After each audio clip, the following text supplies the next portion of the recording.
Attorney Ricky Tumutorgo, nagtataguyod ng katotohanan, nakikipaglaban para sa bayan. Mga kabunyog, mga kababayan, welcome po sa isa na namang episode ng aking bagong segment na ito, Attack! Ang take ko ni Attorney Ricky Tumutorgo. Napapanood po ninyo ako dito sa aking YouTube channel na Attorney Ricky Tumutorgo. Kung hindi pa po kayo nakasubscribe dito, subscribe na po kayo. Mayroon din po tayong Attorney Ricky Tumutorgo Facebook page. Kung hindi pa po kayo naka-follow, follow na po kayo. At lagi niyong abangan, araw-araw, itong bago kong segment na Ang Take Ko, ni Attorney Ricky Tumutorgo. Marami kasing nagme-message sa akin, mga kabunyog, mga kababayan, araw-araw yan. Attorney, anong take mo sa issue nito?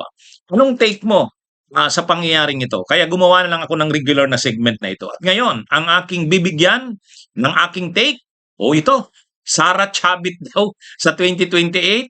Gusto nyong malaman anong take ko dyan? Panoorin nyo. At nilabas na ni Congresswoman Beatrix Luestro yung mga posibleng bumuo ng mga prosecutors ng Kamara sa gagawing impeachment trial sa Senado. Yan, kung sino-sino yan, abangan ninyo. Ito, si Senador Ping Lacson, dahil hindi nga pinirmahan yung kanyang partial report, gumawa na lang siya ng chairman's report. Ano ang laman nito at bakit ganito ang ginawa niya? Abangan nyo mamaya. Kaya tapusin nyo itong talakayang ito, mga kabunyog, mga kababayan. Mga kabunyog, lumalabas itong may isang grupo na nag-launch nitong grupong ito na tinawag nilang Sara Chavit sa 2028. Ako, kung Sara Chavit yan, di Sabit. Sabit sa 2028. Mga kabunyog, mukhang sabit nga yan sa 2028. Bakit sabit? Ay pareho silang may sabit eh. Si Sara Duterte, ang daming sabit. O yung mga grounds sa kanyang impeachment, matitindi yun. Yung sa Anti-Money Laundering Council, yung sa SALN niya, unexplained wealth, yung pagbabanta niya sa buhay, sa ng Pangulo, ng First Lady. Ano yan? Matindi tong mga sabit na ito ni Sara Duterte. Si Chavit, marami ring sabit. Ilang kaso na ba ang naisampa sa kanya sa ombudsman? Doon sa overpriced na lupa na binili ng munisipyo kung saan mayor siya. Tapos kinasuhan din siya doon sa tungkol doon sa pundo ng mga tobacco farmers ng Ilocos Sur. Ginamit din sa pagpapagawa ng Chavit Singson Coliseo. Yun, marami na itong kinakaharap na kaso si Chavit Singson, si Sara ganun din. Mukhang tama nga, sabit. Sara Chavit. Anyway, sa tingin ko, hindi naman seryoso yan na magbabay si Chavit kay Sara. Hindi seryoso yan. Tingin ko, pinoproject lang si Chavit na mag-vice ni Sara para napag-uusapan siya. Pero mag-i-slide down yan sa senador. Tingin ko, senador lang target niya. Senador yan. Saka hindi yan kukunin ng Duterte. Hindi, ang maganda doon sa ang sinabi nung mga leaders ng grupo na yan, kasi nag-press con sila eh. Nag-press con, nilunch nila. Ang nakakatawa doon sa press con, sabi nung isang leader. Yan, pag si Manong Chavit ang ginawang running mate ni VP Sara, wala nang problema sa pera, parang gano'n. Sabi ko, yung pala ang dahilan. Yung pala ang dahilan, Siyempre si Chavit, hindi lang politiko, negosyante, maraming negosyo yan. Bilyonaryo yan. Siguro, iniisip ng mga DDS, pero yung nagpakilalang mga leaders ng Sara Chavit na ito, daw sila, mga dating Marcos loyalist.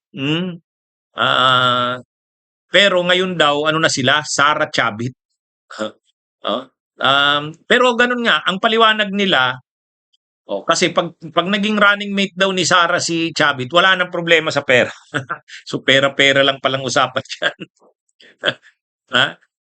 Parang pinapakilala tuloy ng grupo na yun na nag-launch ng grupo na yan, ng Sara Chavit, na May pera si Chavit kaya ito yung ano natin, suportahan natin.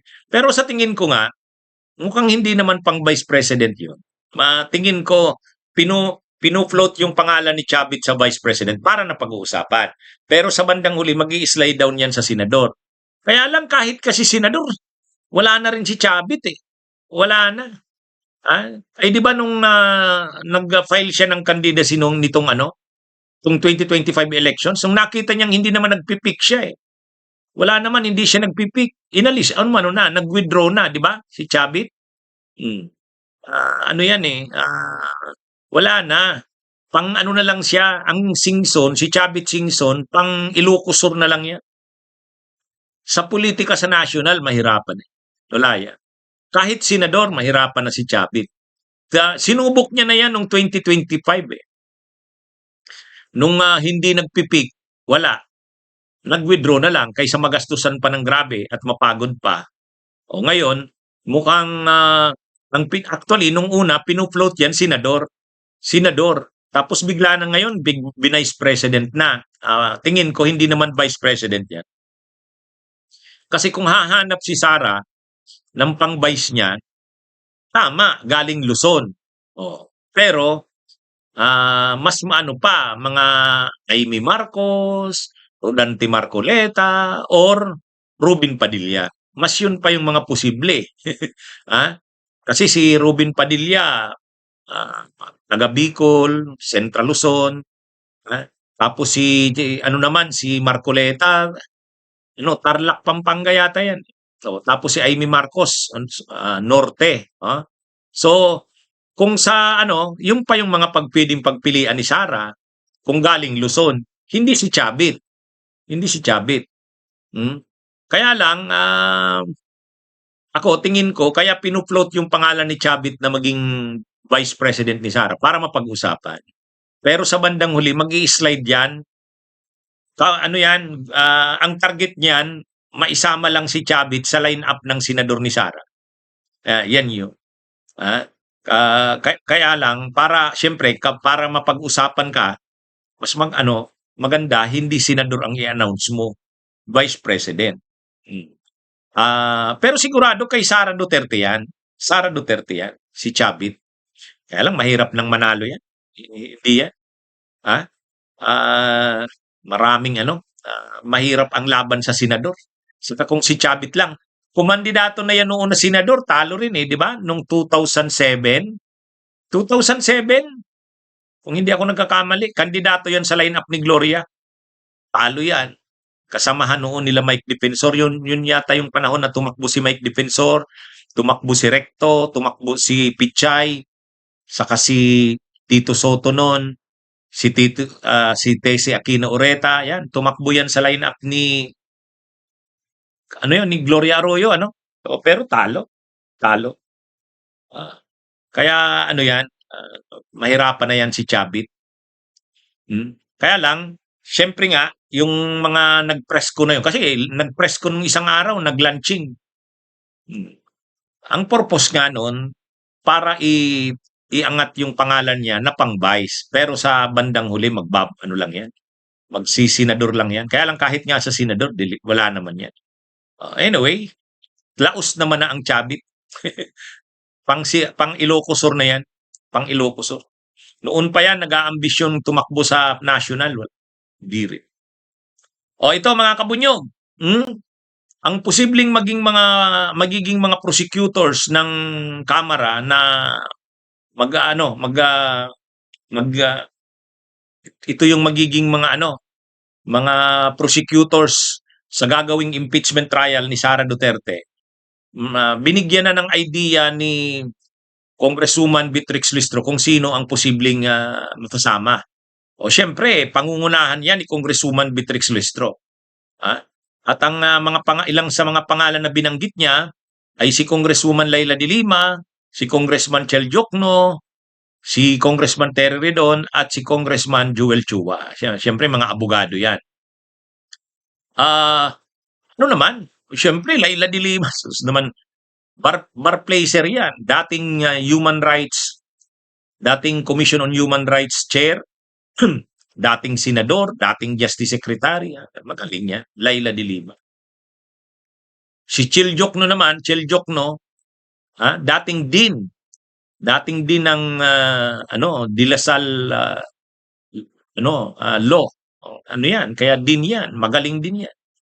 Ako, ang dami ko ng mga inattenda ng mga seminars ng mga lawyers. Laging lecturers yan. Laging isa yan sa mga lecturers. Itong si Chel Jokno, magaling. Saka naman natin dun sa sa Justice Committee hearings. Si Laila, si Chel, si Congressman Terry Ridon. UP yan. Aktivista dati, naging lawyer, yan, magaling. Si Joel Chua, ay ano rin to. Kaya ito, initial pa lang itong 5. Initial pa lang itong mga pinangalanan na ito ni Congressman Beatrix Luistro. Siya, si Laila, si Chel Jokno, si Joel Chua, si Terry Ridon. Pero marami pa doon. Ang iba pang mga magagaling doon na nakita ko si Lawrence Defensor. Magaling yun. Si Congresswoman Bel Zamora, di ba?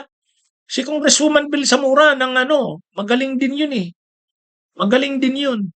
Si Lawrence Defensor ng Iloilo, magaling. Magaling yun. Tsaka talaga yun. Talagang siya, matibay ang paninindigan niyang dapat talagang i-convict, i-impeach si Sara. Yun, si Lawrence Defensor ng Iloilo. Magaling yun eh. Kaya anyway, itong mga initial na pangalan na nilabas nung kasi last year sana, kung natuloy yung impeachment noon, kasama sana si Congressman Acop, si Acop, kasama sana sa sa prosecutors noon. Ay kaya lang namatay na si Acop. Anyway, magagaling din naman tong mga to. Magagaling itong mga bubuo ng proseso. Saka pwede namang magkakaroon pa rin yan ng private prosecutors. Kumbaga, pribadong lawyers, kahit hindi mga kongresista, pwede. Pwede na dyan sumama si Congressman Nery Colmenares. Kasi marami ng impeachment na sumabak yan si dating congressman na Nery Colmenares. Dapat isama yan dyan. Subok na yan. Maraming laban na yan si dating Congressman Nery Colmenares, mga impeachment. Noon kay Erap, kay Corona. Yan, dapat isama si siguro si Rufus Rodriguez. Tingin ko naman kapag nakalusot na sa kamera, papanindigan na ni Rufus Rodriguez yan. Ilalaban niya na yan. Magaling din. Magaling din si Rufus Rodriguez. Pero pwede ngang kumuha ng mga private. Hindi naman kailangan na si Lorna Kapunan, 'di ba? Nag-o-offer ng niya. Si Attorney Lorna Kapunan, pwede 'yon. Si Nery Colmenares nga, i-suggest ko 'yan. Marami namang magagaling. Pwedeng gawing mga diyan. Kumbaga mag-assist diyan sila Justice Carpio, retired Senior Associate Justice Carpio, retired Associate Justice Carpio Morales. Pwede diyan mag-assist sa sa mga team sa prosecution. Pero ito talagang matinding bakbakan ito sa Senado. Matinding bakbakan ito. Ang makakalaban yung mga abogado ni Sara Fortun, Narbasa, yung si Michael Pua. Yan yun. Kumbaga, ang makakalaban ng mga defense counsels ni Sara, Narbasa saka Fortun. Si Siegfried Fortun yata Hindi naman si Raymond. Yung Siegfried ang kalaban dito. Pero na rin yan, kahit naman mga Fortun Narbasa yan na rin ang nagtanggol noon kay Erap Yan na rin ang nagtanggol noon kay Corona, talo naman sila noon, di ba? Kaya hindi naman ibig sabihin na magaling yung mga lawyers. Mananalo na, hindi. Ay kung mahirap naman talaga ang idinidepensa mo, tulad kay Erap noon, magagaling yon. Ito sila Narbasa na yata ang nag-handle noon . si ano, panahon ni Erap, yung mga Narbasa, hindi nga lang itong Narbasang ito, mga anak na lang to. Yung ano, si dating Chief Justice Andres Narbasa, pero talo. Bakit? Ay mahirap nga. Grabe yung ebidensya kay Erap. Ganon din yung kay ano, kay Corona, si Corona mismo, dating Chief Justice. At ang mga nag-aano nun kay ano, yung ang mga nagtatanggol nun kay Corona, mga magagaling din ano, sino ba yun? Justice Secretary Cuevas ba yun? Ha? Si Rapin Cuevas yun, 'di ba? Magaling yun. O kaya lang talo, talo rin. Kaya hindi naman ibig sabihin na Narbasa Fortun magagaling. Ah, Hindi. Ang daming ebidensya, tambak, mahirapan sila diyan. Anyway, ito pinangalanan lang ni Congresswoman Beatrix Listro yung mga posibleng bubuo ng prosecution. O ito mga kabunyog, si Senador Ping Lacson ay naghayag na pagbalik ng session ng Senado, magdi-deliver na siya ng kanyang ano, sabi niya magdi-deliver na siya ng kanyang chairman's report, progress report. Hmm? Chairman's progress report. Bakit siya magdi-deliver ng chairman's progress report? Ay kasi mayroon na siyang hinanda yung partial report ng Senate Blue Ribbon Committee. Ha? Kaya lang hindi pumipirma yung mga kasamahan niyang senador. 6 lang na senador silang pumirma eh. Oh.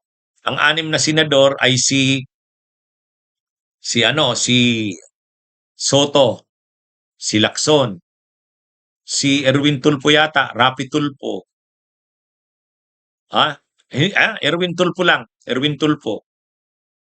Di 3 na. Si Kiko Pangilinan, Bam Aquino, Risa Hontiveros, 6. O 6 lang ang pumirma eh. O 6 lang ang pumirma. Minimum dapat may siyam. May siyam. Ay ang problema kahit kasi yung mga kasamahan niya sa mayorya, barkadahan ng style eh. O, halimbawa si JB Ejercito, si Win Gatchalian, si Mig Subiri, majority yan, nakapirma na yan dati, binawi yung perma.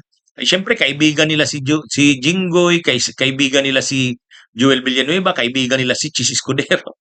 Pinakiusapan yung mga yun. Kaya hirap din talaga si Senador Ping Lacson, hindi niya makuha talaga yung siyam na perma. So, 6 lang yung pumirma, Hontiveros, Bam Aquino, Kiko Pangilinan, Tito Soto, Lacson at saka Rapi Tulfo. Ay Erwin Tulfo. Wala. Kaya ayaw nang makipagmatigasan ni Senador Ping Lacson. Hindi rin pwedeng wala siyang report. Gusto niya talagang ilabas yung report niya. Kasi sabi niya, ang dami ng inimbestigahan ng Senate Blue Ribbon tapos walang report. Kaya sabi niya, ang gagawin na lang, Chairman's Progress Report. O, doon na lang daw, yun na lang daw. Report niya na lang. Kaysa sa makipag-away pa daw siya dyan sa mga kapwa niya. At totoo lang yan na nakaka-frustrate yan sa mga senador na yan. Majority yan ha, ibig sabihin mayorya na yan. Kasamahan niya nila Tito Soto, nila Ping Lacson. Pero ayaw pumirma eh. Kasi nga, mas nangibabaw sila, barkadahan eh. Yan yung ano, nakapirma na dati si Mig Subiri, Win Gatchalian at JBRs ito, binawi. Ay syempre, kinausap sila ni Jinggoy, ni Joel Villanueva at saka ni Chis Escudero. Pre, wag ka naman pumirma dyan. Ang rekomendasyon dyan, kasuhan kami. Pero tama naman yung sinabi ni Senador Ping Lacson. Bakit ayaw ninyong pumirma dito? Yan naman ang nangyari sa investigasyon natin eh. Ang lumalabas naman talaga sa investigasyon, yung mga resource persons na umattend sa investigasyon, tinuturo naman talaga si Chis Escudero, Joel Villanueva, Jingo Estrada, o bakit hindi mo ilalagay sa report yun? At bakit ayaw ninyong pumirma? Yun naman ang lumabas eh. O kaya, kumbaga, ang ginawa na lang ni Senador Ping Lacson, gumawa na lang siya ng chairman's report, yun na lang daw ang ipipresent niya. Parang report niya bilang chairman, hindi na report ng committee. Pero mas may pwersa sana eh, mas may diin sana kung Senate Blue Ribbon Committee partial report yun.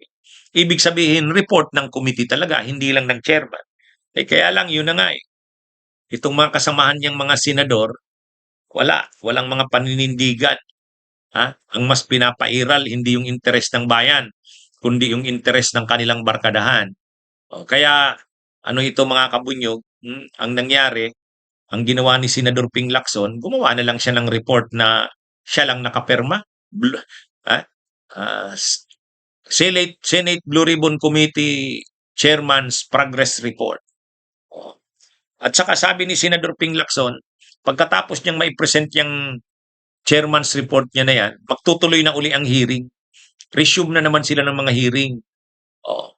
Maganda talaga may mapa-attend na diyan si Romualdez. Kasi ano yan eh, itong si Romualdez dapat gamitin niya na rin na opportunity yan na maka-attend siya sa Blue Ribbon. Kasi yung Blue Ribbon, nakapublicized yan, nakapublic na kita ng publiko, napapanood, TV, live stream, social media. O kung a-attend doon si Romualdez, masasagot niya yung mga issue laban sa kanya. Kasi ang problema kay Romualdez, umattend siya doon sa ICI, closed door. Pangalawa, sumabmit siya ng affidavit, hindi naman natin alam. Anong laman ng affidavit na yun? No. Kaya tuloy, kinasuhan siya ng ombudsman at nagdidepensya siya. Sabi niya, wala akong kasalanan. Kung wala siyang kasalanan, humarap siya sa Blue Ribbon. Huwag namang pansinin niyang mga interparliamentary courtesy. Huwag na, itabi niya na yan. Ang importante, malinis niya yung sarili niya, pangalan niya dyan, di ba? Kasi seryoso na yung kaso sa kanya ni ombudsman eh. At saka, dapat magharap-harap sila sa Blue Ribbon. Si Romualdez, si Gutesa, dapat umattend si Gutesa at saka yung 80 na ex-Marines. Mabuting magkaharapan na sila doon. Magkaharapan na sila sa Blue Ribbon. Yun ang magandang mangyari diyan. Kaya sabi naman ni Senador Ping Lacson, posible daw yung face off. Face off, pagharap-harap. Yun ang magandang mangyari pag nagkaharap-harap sila Gutesa, si Romualdez at saka yung 80 na ex-Marines. Yan yung maganda para lumabas talaga ang katotohanan.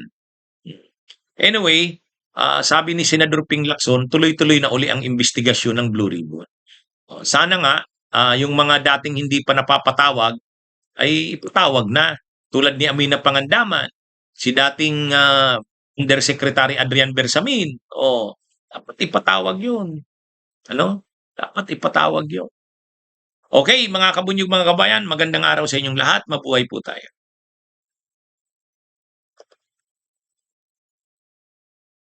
Bunyog, bunyog, halikan na kasama ka. Bunyog, kapag buklod ay may pag-asa. Luzon, Visayas, Mindanao, isa ang pananaw. Sa bagong Pilipinas ang bunyog isisigaw. Bunyog, bunyog.